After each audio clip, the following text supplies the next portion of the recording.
Yeah, welcome in. Welcome back to another episode of the Format Podcast Live.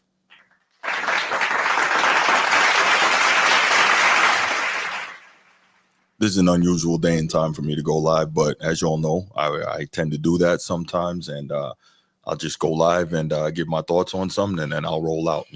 Just an opportunity to, I guess, make more new friends here in the podcast space, and get my thoughts out there, and just get more content out for you guys. So what I'll do here, I'll wait a couple minutes and see if we get any pickup in the chat. But in the meantime, I will give my spiel. You know what time it is. If you're here on YouTube and you haven't already, please make sure you go ahead, click that like, that subscribe, that notification bell. Make sure you're kept up to date whenever we drop new content on the channel. If you want the audio only version of the podcast, open up your audio podcast platform, hit the search bar, type in The Format Podcast, and we should come right up. If you're enjoying the content, make sure you give us that like, that 5-star review, and drop a comment. All that stuff helps us rise in the algorithm, helps us find more sports fans, helps more sports fans find us. And finally, make sure you write it down, put it in your phone, set an alarm, do whatever you got to do to remember. Saturday nights at 7 p.m. we are live here on the Format Podcast, and we'll give you the opportunity to call in, talk to us, get at me. I love it. I can't wait. So as I said, normally we do the lives generally Sunday nights to kind of wrap up the weekend of NFL football. Also Wednesday nights where we do our pick'ems and other topics, and Saturday nights as well. And, as I said, there will be other times that, we go live during the week. But so definitely wanted to take a few minutes here, get on today, give you my thoughts on some things that I've been thinking about, obviously in the world of the NFL, the WNBA, and then the NBA. Just 3 topics. We'll see how long this goes. Don't plan on talking all day on this. Got some stuff to do in a little bit. So, definitely wanted to, like I said, get my thoughts on that. So, if you're here in the chat, make sure you hit that like and subscribe, as I mentioned, and let me know who you are, where you're coming in from. And then, like I said, we'll give it a couple more minutes, see what we get in terms of engagement in the chat, and then we'll go ahead. If it doesn't pick up, then we'll just go ahead anyway, and we'll make it an intimate little gathering here. But definitely wanted to give you my thoughts on this stuff. So yep, we'll do that. About that, we will go to Caitlin Clark and the WNBA. I haven't talked about her or this topic for a while because obviously it's the off season, but it popped back up, and there's some stuff going on, and I don't know, man. I think I'm a guy who really believes in a lot of cases making things as simple as I possibly can, right? And what do I mean by that? I mean trying to drill things down to its base, and if it works, it works. If it doesn't, it doesn't. If it makes sense, it makes sense. If it doesn't, it doesn't, right? And when it comes to this Caitlin Clark business, there's a lot of things that don't make sense. Caitlin Clark, Rookie of the Year.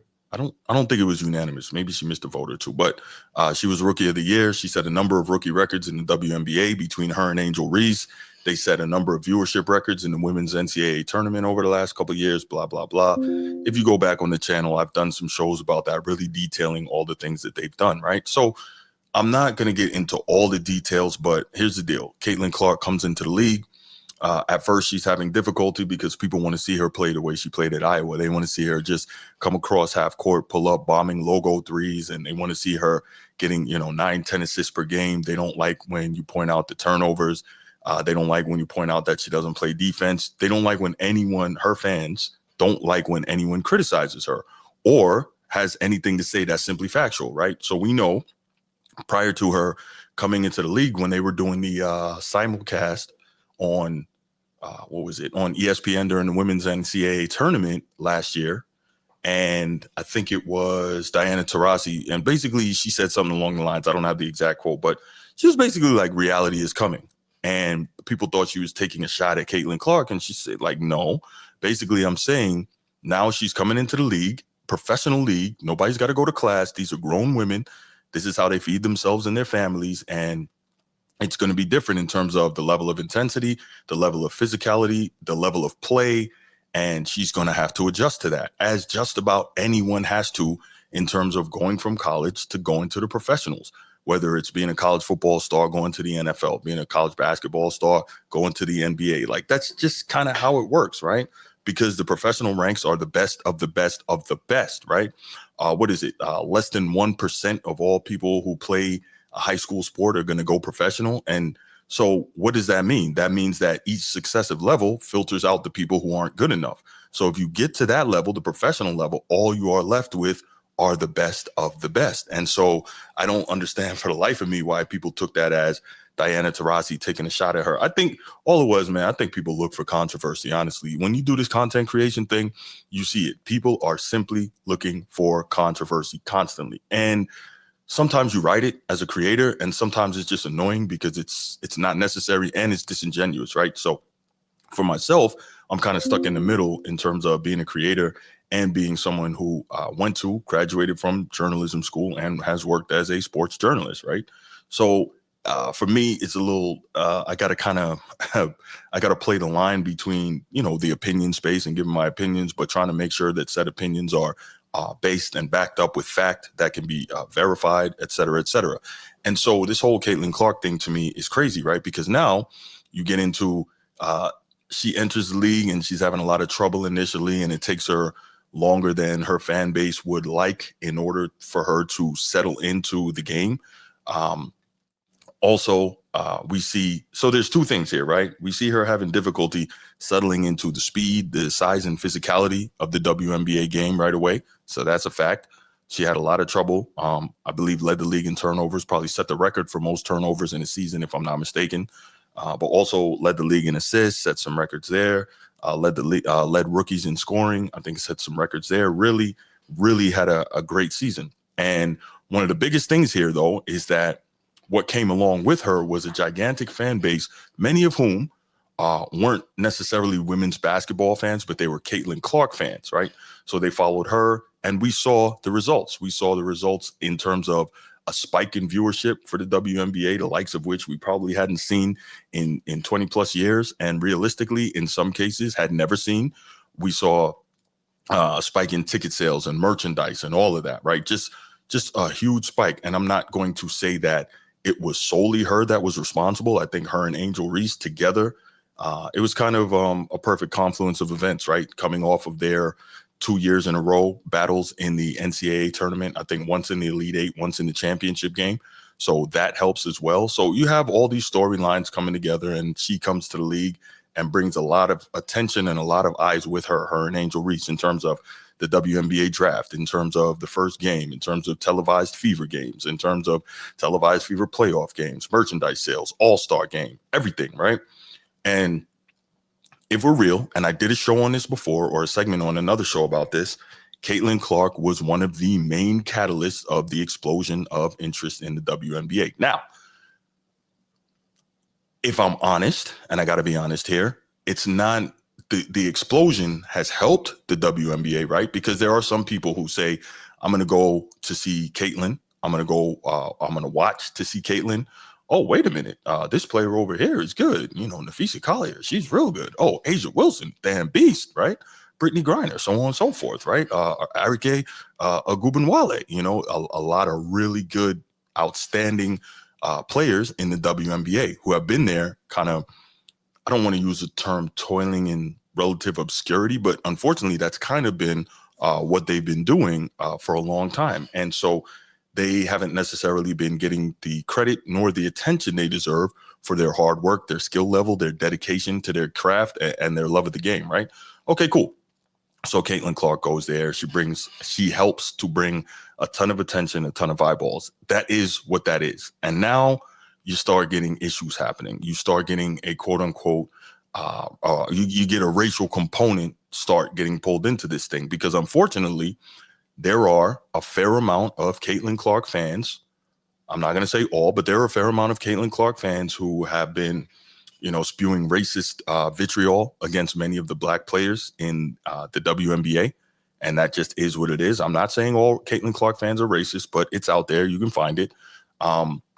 You have, unfortunately, a lot of people in the mainstream sports media pushing the narratives that these angry black women in the WNBA hate Caitlin Clark and they're just jealous of her. No, they're not jealous.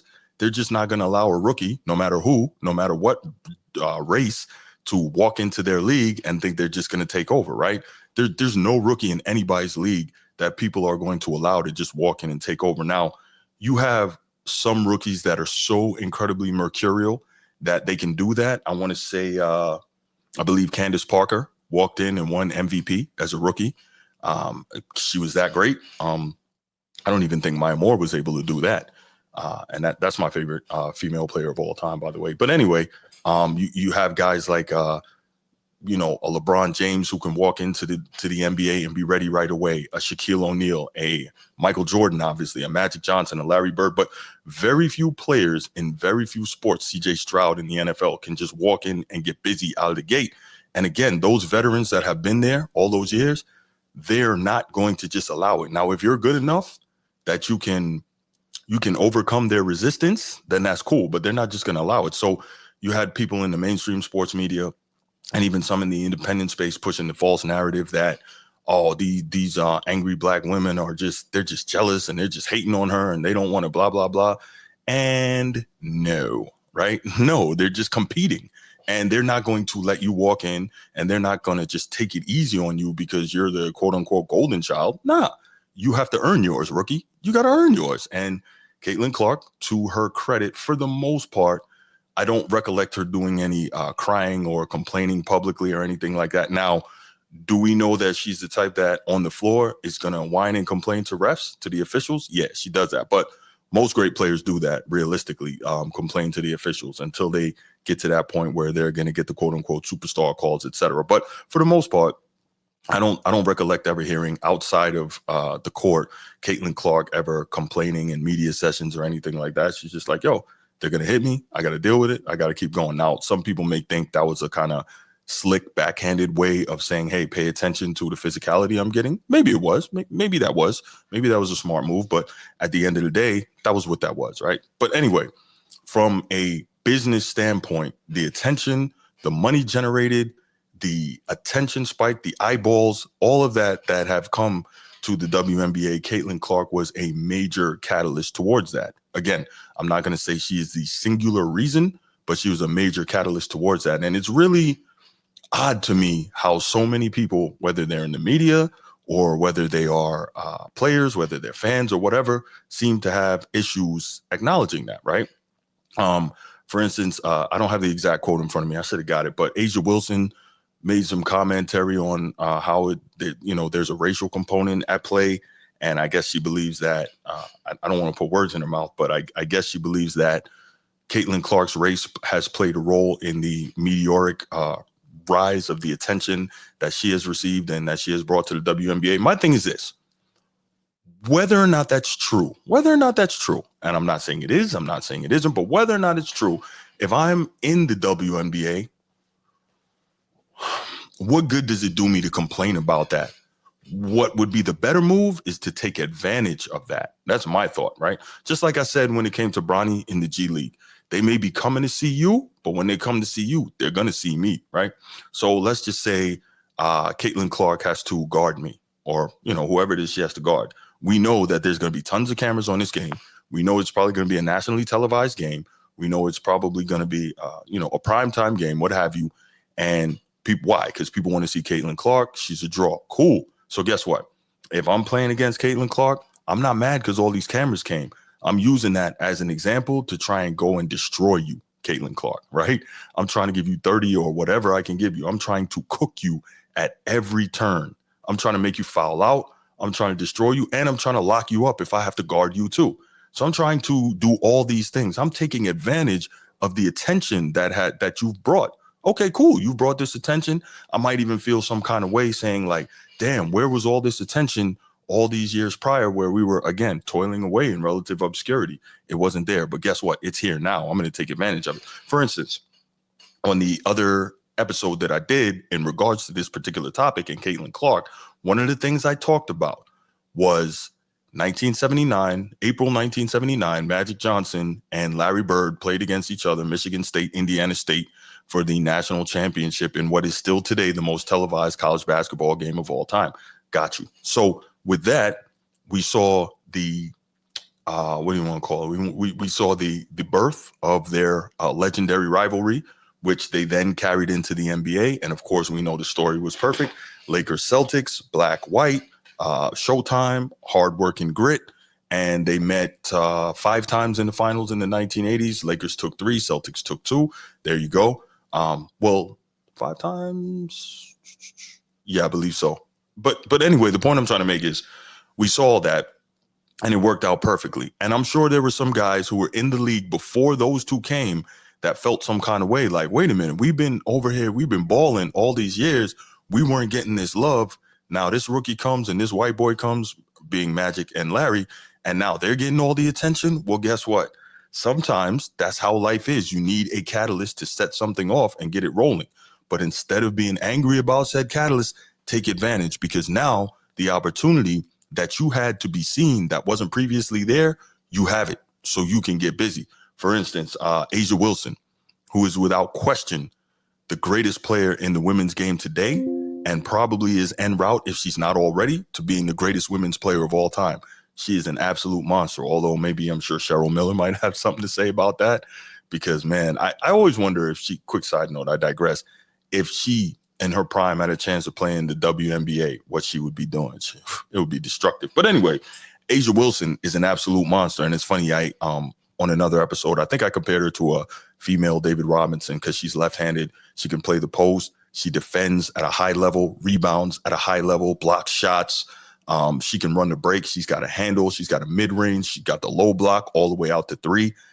She really reminds me game style wise as a David Robinson, a female version. So, and I don't want to, I hope that is not offensive to anyone. It's not about comparing her to a man. It's saying the way she plays and just comparing her to another all-time great player who she reminds me of. And so, yeah, I see that. But the point is, A'ja Wilson is just an absolute monster, right? And so I'm saying, I guess she's now taking advantage of the fact that not only is there more attention on the league, more attention on her, it's also more opportunity for them to speak, quote unquote, their truth, which I put up the air quotes there because I'm a person that, if you know anything about me, I don't believe in the expression my truth, your truth, his, her truth, their truth.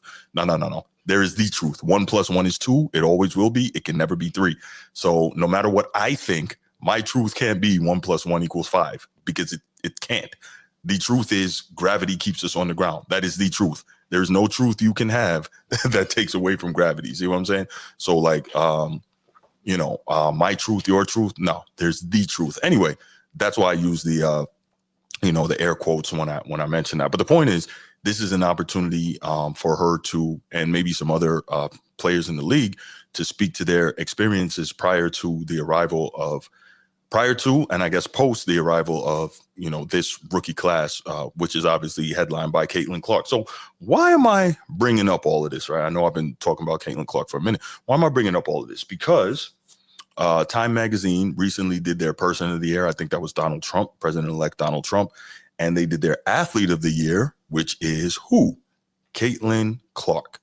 So Caitlin Clark won Athlete of the Year, which I guess goes across all sports. Mostly, I would assume the domestic sports product that we have. I can't imagine that there would be too much voting on Athlete of the Year from international sports, because what are some of the biggest international sports in the world? Cricket, soccer, sports that are a lot less important in our American sporting landscape, right? So the point is, she made Athlete of the Year and was on the cover of Time Magazine, which I'm like, that's interesting. Like, clearly she's skilled. Clearly she's an exciting player. Clearly she did things that we haven't seen before.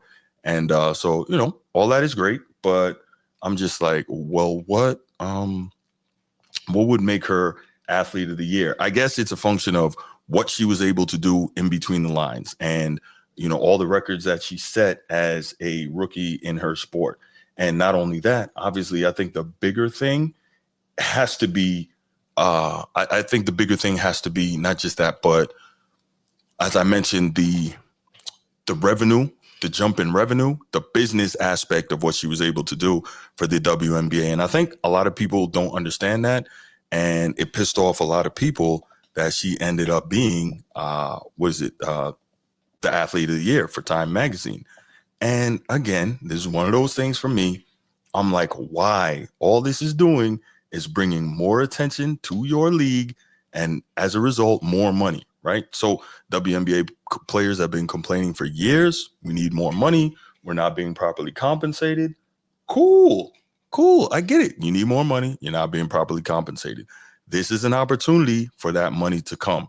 But instead, you want to take that and you want to argue and complain about things that really aren't relevant to helping you achieve that goal of being better compensated and making more money. Maybe I just don't understand things, right? Give me 1 second. Yeah, maybe I just don't understand how things work, or maybe I'm not being respectful enough of people's feelings. But again, opportunity, you got to seize the opportunity when it's there, because this is a chance for you to be seen, and this is a chance for said compensation to improve, and it's on the way. We've already seen. I want to say that the NBA gave them $2 billion out of a new licensing deal.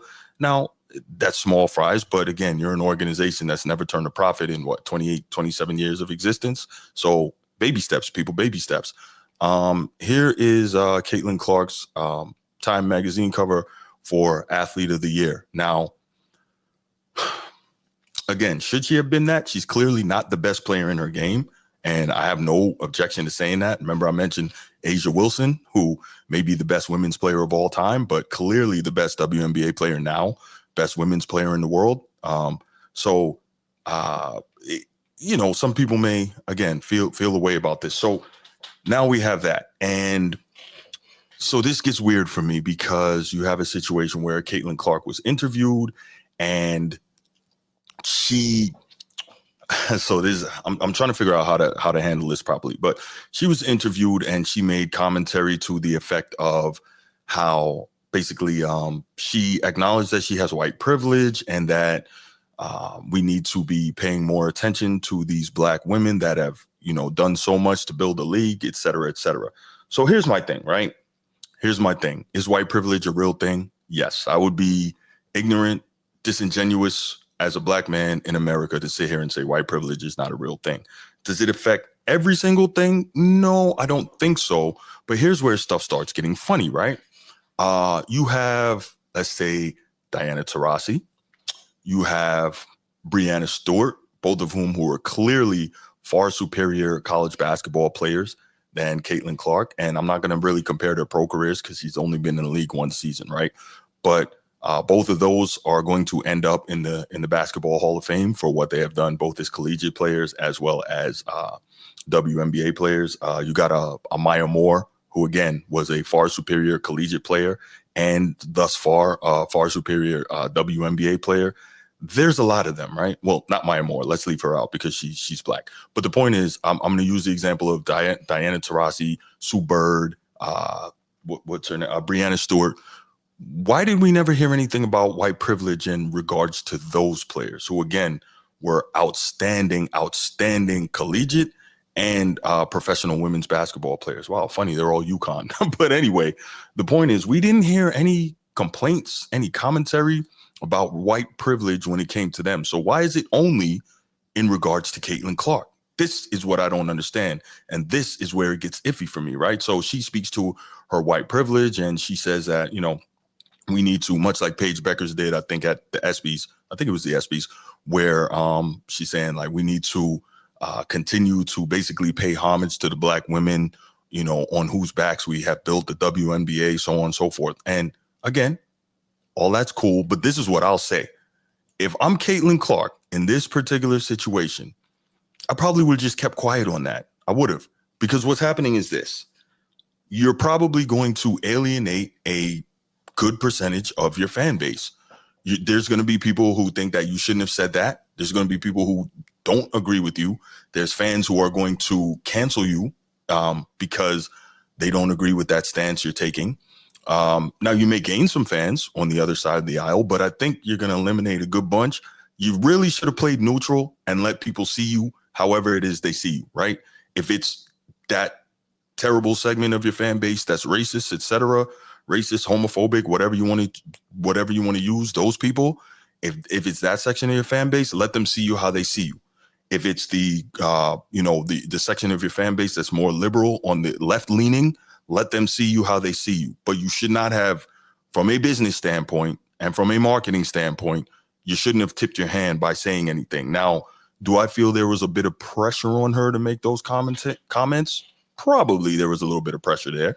And if it was me, again, I would have taken the Michael Jordan route and kept it cool and not really said too much. I would have let that be.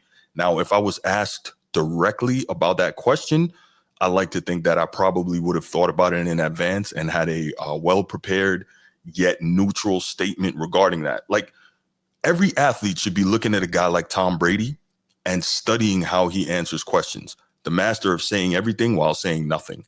That's what you need to be as a high-profile professional athlete. Why? Because you don't want to damage your own prospects by alienating possible members of the fan base, people who may have been willing to become a fan, people who already were, who will no longer be one. Like, you don't want to do that. You want to play the middle, because really, what does Caitlin Clark realistically have to gain by making those type of comments? I didn't see the benefit in it. And honestly, I don't even know that it was necessarily and honestly the truth, because again, like I mentioned, Taurasi, Sue Bird, Breanna Stewart, we never heard it. Sabrina Ionescu, we never heard anything about white privilege when it comes to those players, and they're all better than her. We the key DJs, what's good? Good to see you. Now, this was an outstanding question. What about Ali though? So here's the difference. Ali was he was who he was in a time of dynamic social unrest, in this country. And as well, he believed that he had a legitimate religious conviction against what he was called upon to do, right? So a religious conviction, that's a different thing. You speak out on that. You stand on that. So I get your point. I think his stance was a little bit different. Caitlin Clark, again, I didn't see she had anything to gain from that, because think about it. She has never encouraged her fan base to go out there and be degenerate, be racist, be homophobic, whatever. She's never encouraged any of that, nor has she encouraged the other side of her fan base by giving the impression that she's liberal. She has managed thus far, up until now, to do a very good job towing the line, being relatively quiet, and just saying only what needs to be said. I'm telling you, every athlete, every big-time athlete needs to go to the Tom Brady school of saying everything while saying nothing, right? That's my opinion on that. Now, here's the other thing. So, as we saw, Caitlin Clark on the cover of Time magazine, Athlete of the Year. Got it. And this now seemed to cause some more consternation. And this, to me, was, all right, I'm going to play it, and I'm going to come back and talk about it. So, I think her name is Stephanie Johnson. I think she's the owner of the Mystics. Let me look that up real quick. Of the Washington Mystics. I should have written that down before I sat here to talk to you guys. But she's a minority owner. Let's see. I'm looking for her name. Give me 1 second. I think it's Stephanie Johnson. Let's see. Sheila Johnson. Thank you. Yes, Sheila Johnson. So she's a part owner of the Washington Mystics. And so she had some interesting comments in regards to Caitlin Clark's Time magazine cover. I guess she didn't like it, and we will come back and discuss that. But let's hear what she had to say about it. And this year, something clicked with the WNBA, and it's because of the draft of the players that came in. All right, first of all, I'm going to interrupt her right away. This year, something clicked with the WNBA. That's disingenuous. And again, when I say this, it is no slight at the players who have been putting in work, dedication, mastering their craft, putting their time in, not being properly compensated. Well, being properly compensated based on what the league was generating, which has never been a profit in all these years, but that's a different story. But this is no slight at the players at all. But she's being disingenuous when she says something clicked with the WNBA. She knows exactly what clicked with the WNBA. She knows that.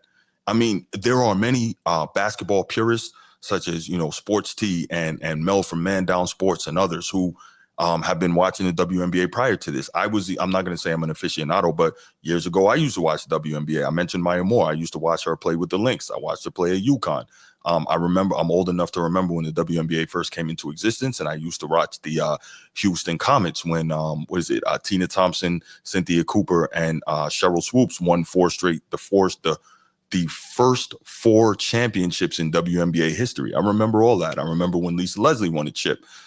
So, I'm familiar with the WNBA. Am I an aficionado? No, I'm not going to say it and tell you that. But the point is, I've watched it, and there are purists who watch damn near every game and really break it down. And it's not just about Caitlin Clark. However, most leagues, unfortunately, don't market to purists, right? So when she says something clicked this year with the WNBA, she's being disingenuous. She knows exactly what it is. And when she says it was the incoming rookie class, yes, it was. But we also know who were the main catalysts: Caitlin Clark and Angel Reese. And on a higher level of the two, if we're honest, Caitlin Clark. It is what it is. Now, that is not me saying that Caitlin Clark is the best player in the league or anything like that. That would be stupid. I'm not saying that. But if we have to be honest and say she was a major catalyst to what was going on in terms of the explosion in WNBA popularity. Let's keep going. It's just not Caitlin Clark. It's Reese. We have so much talent out there that has been unrecognized. And she's right. There is a tremendous amount of talent in the WNBA that has gone unrecognized. There's no question. Just like in the 70s, there was a tremendous amount of NBA talent that unfortunately went unrecognized until Magic and Bird came and pulled that league up out of its doldrums. I mean, catalyst. Sometimes that's how it goes. All right, let's keep going. And I don't think we can just pin it on one player. Why couldn't they have put the whole WNBA on that cover? Seriously? Why couldn't they have put the whole WNBA on that cover? That is a stupid comment from someone I'm sure is quite educated. I'm sure she's extremely well educated. And she says, why couldn't they put the WNBA all on that cover? Really? So when Michael Jordan was on magazine covers, they were putting the whole NBA on magazine covers. When Larry Bird was on magazine covers, they were putting the whole NBA on magazine covers. When Magic Johnson was. Do you see where we're going with this? Like, let's stop it. We know what it is. If it's Caitlin Clark on the magazine cover, fine, because at the end of the day, people are going to come to watch Caitlin Clark. They're going to read that article. They're going to find out more about the WNBA. Maybe some of them will say, okay, I want to watch Caitlin Clark play. Maybe I'll buy a ticket. That's more money for the WNBA, right? Not just the Fever, not just Caitlin Clark, right? More money for everybody. So, let's stop being dumb here and let's just take advantage of what is coming. Let's go. And said the WNBA is the league of the year because of all the talent that we have. Now, that's fine. I would have had no objection to anyone saying WNBA is the league of the year. Why? Because we saw it. We saw the jump that it took. We had an opportunity for many, many people to see the level of play, right? I used to cover women's basketball when I was at the University of North Florida. I covered it for the student publication. And I talked to the coach a lot. I talked to some of the players a fair amount. And one thing I can say, I'm sure a lot of times we get people, especially males, unfortunately, talking about how poor women's basketball is. And it's not that. It's if you are watching it to see what you see in the men's game, yeah, it's going to look bad to you. But realistically, and I've talked about this ad nauseum, women's basketball is generally more technically sound because they can't rely on athleticism the same way. So they have to execute. They have to run their sets better. They have to defend, all those things, right? And realistically, the game, for whatever reason, is allowed to be more physical than the NBA game, which is also a kind of breath of fresh air. But yeah, I would have had no problem if they'd have said League of the Year, WNBA, but we're talking about Athlete of the Year. That is a singularity. And this person is going to make the nonsensical commentary of why couldn't they put the entire WNBA on the cover? Like, come on, man. That's just dumb. Because when you Totally. just keep singling out one player, it creates hard feelings. And so now you're Oh, starting to boy. hear stories of racism within the WNBA. And I don't want to hear that. Okay, so it creates hard feelings. Guess what that means? That means people going to go out there and play harder. That means Caitlin Clark has to work harder to step her game up to become a better WNBA player, right? To continue to earn the attention that she's gotten, to be a better competitor, to continue to go at these women who have already earned, staked their claim, and made their place in this league, and are some of the best women's players in the world, right? What could be wrong with that? What could be wrong with that? There's no problem with that. If there's hard feelings, there's hard feelings. Isaiah Thomas and Larry Bird at one point had hard feelings. Isaiah Thomas and Michael Jordan had hard feelings. Magic Johnson, Larry Bird had hard feelings, right? Hard feelings creates more competition. What is the issue with hard feelings? We don't want a kumbaya. We don't want that. We've seen it in the NBA and it freaking sucks. We don't want that. So there's nothing wrong with hard feelings. See, this was just so dumb. This was just so freaking dumb. And honestly, I hate it, man. I hate it. So I guess to close here on this particular topic, a couple of things could happen. Caitlin Clark should have had a I didn't hear the whole interview. So if she was asked the question to which she made commentary about her white privilege and what's going on with the black women in the league and what we should do for them, if she made that commentary unprompted, that wasn't smart. If she was asked a question, she should have been better prepared. You've got to play the middle. You've got to play the middle. And that is the smart business move. Just do that. Let people see you how they're going to see you on either side of the aisle. You don't have to confirm or deny it. So those are my thoughts, man.